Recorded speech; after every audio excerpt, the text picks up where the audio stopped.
Tara, game!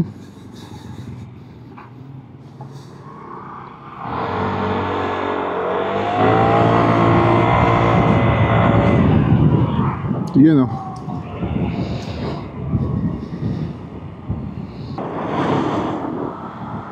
Petrol check 57, 59, tsaka 58, 80 sa Petron. Yung Petron dito sa amin, isa sa pinakamurang Petron na nakikita ko. So, punta tayo sa Makati, sa The Grid. Kukunin lang natin yung ating Vespa Tourism Rally Finisher shirt. So, hindi kasi nila yan napamigay during the event or sa finish line. Friday, oras is 3:19 PM. Medyo mainit. Hindi na ako nag-jersey. Ngayon parang hindi na ako na mangitim ka o hindi. Halos ngayon lang ulit tayo nakapagmotor. Yung iba ikot-ikot lang ganyan, tanggal kate lang. Hindi ko na video.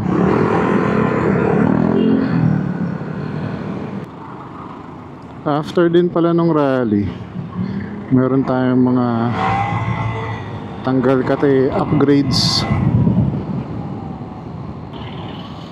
Nagpalit tayo ng Malossi air filter. Yung pula, washable na yun. So yun naman, nung nagpa-check ako kay Juan Potts na huling visit ko, sabi ni Lawrence is okay pa naman yun, so buo pa naman. Yun lang, nangati lang after. So mag-order na lang ako online, tapos pinakabit ko na lang kay Bunso Works. Sabi ni Bunso, ako na daw bahala. Bigyan na lang ako ng tip, kumbaga.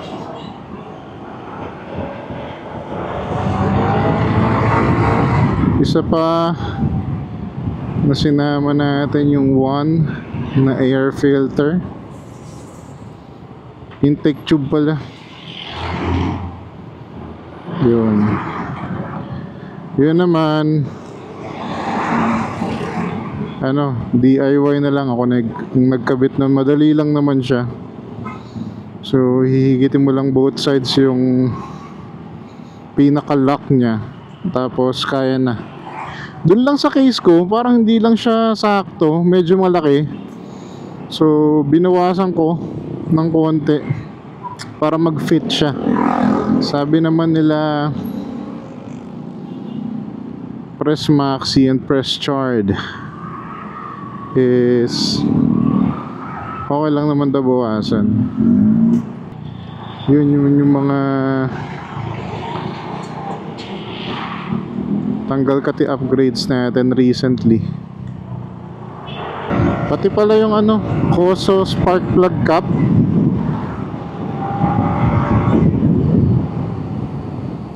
Yung pula, nagkabit din tayo.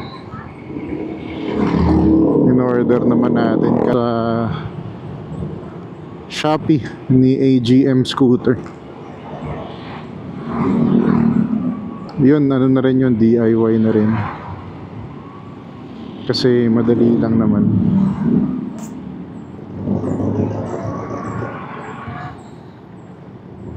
Yun kasi sabi backed by numbers daw.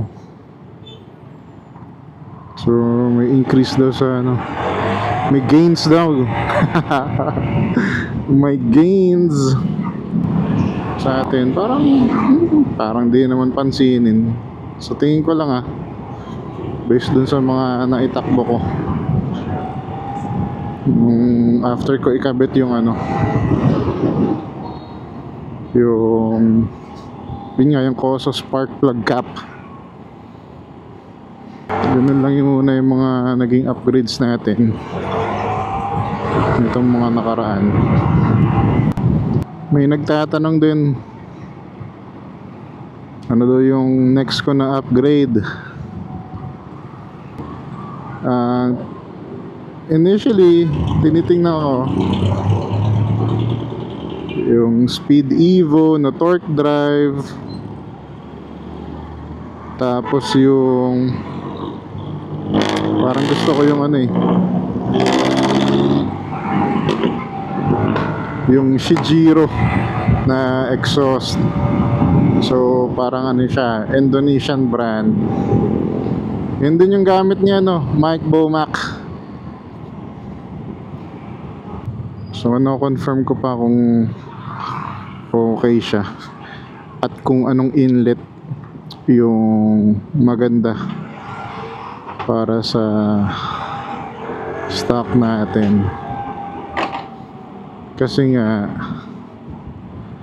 although hindi ko pa masyadong nalalaman, pero depende raw sa pipe, possible magkasungaw. Ayan. So baka mag-decrease pa. Same with Speed Evo torque drive.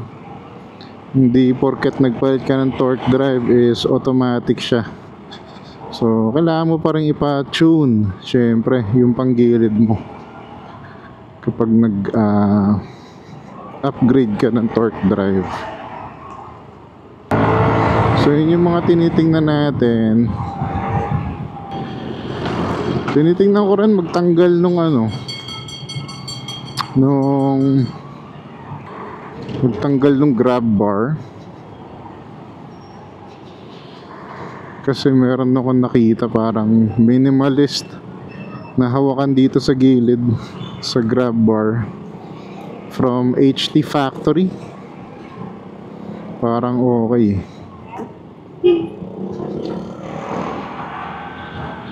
Although wala lang si AGM scooter nung huli, kasi doon ko nakita yun. Pero malaman, nagdalawang isip ako kasi nakakuha ako ng small rig na magic arm. Nung una kong tinest, nabali lang or natanggal yung pinaka lock niya.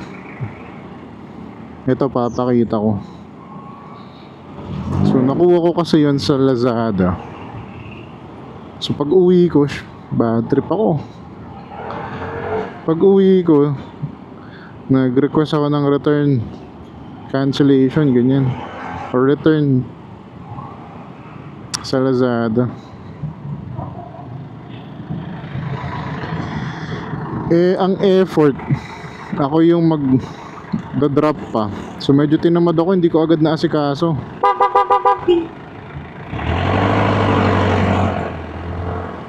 Nung bubuuin ko na ulit, ayun, gumana pala. Actually kahapon lang. So hindi ko pa natetest ulit. Napagdugtong ko ulit, pero hindi ko pa natetest ulit. Tinry ko lang i-clamp dun sa lamesa ko. Okay naman, may grip naman.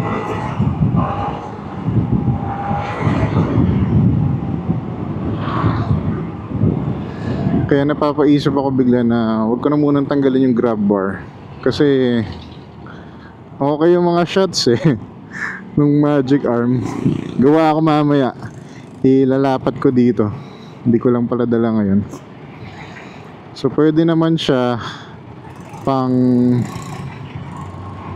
mga pang vertical videos dito sa shorts, ganyan, sa reels, sa Instagram or TikTok. Okay siya kasi iba't ibang angulo naman yung mako-cover niyan.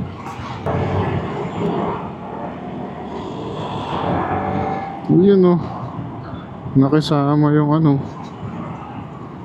stoplight so no left turn dun, men.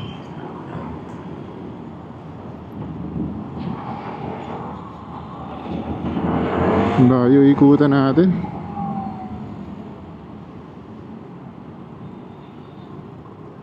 Kaya niya pala ako pinapaikot doon kanina sa ilalim para mag-u-turn ako. Kasi nga hindi ako makakaliwa dito. Mucha.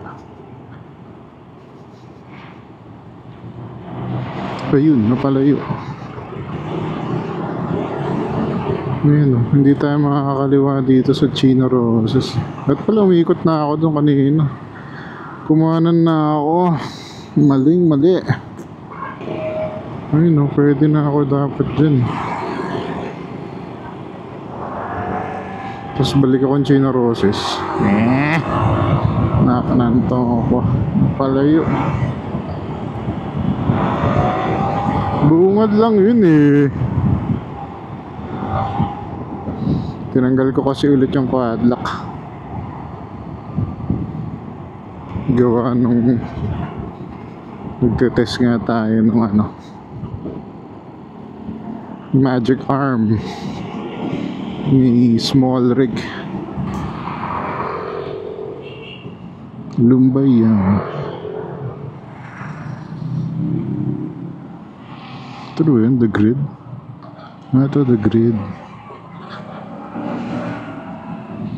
Tapos ito dry plus.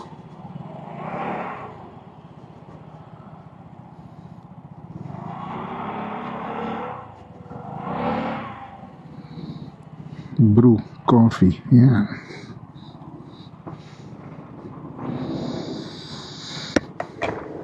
Ito yung spot nila, The Grid Co-Living sa Lumbayao, Makati. So if hindi nyo pa nakukuha yung mga finisher shirt ninyo, nandito sila.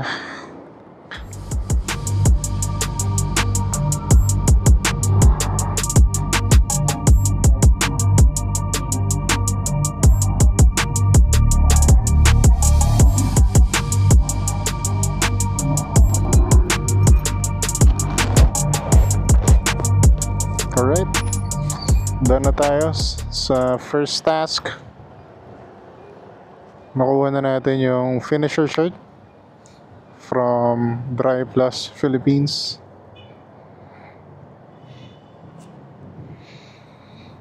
Ngayon bibili lang ako ng kape.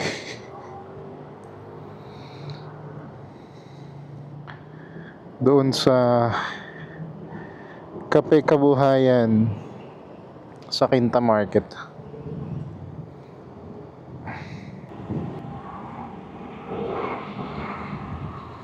Nakaikot na ako dito dati nung nagfo-photo walk ako eh. Ayan oh. Quinta Ferry Station.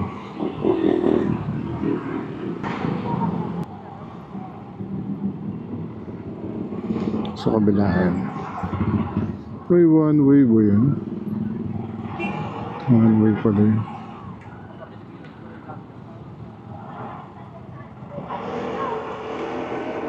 Yun. Booking na sa inyo. Ayun pala, Quinta Market.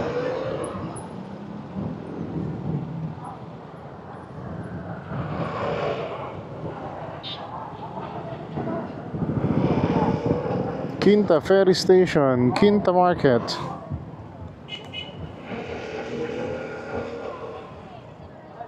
So dito rin yung isang sikat na palabok. Saan si kuya? Saan yung kape? Ayun.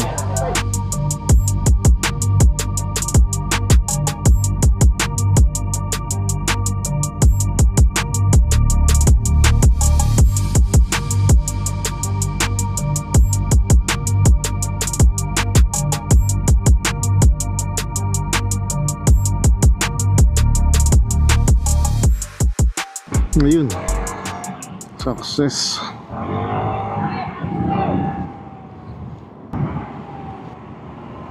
So ngayon uwi na tayo.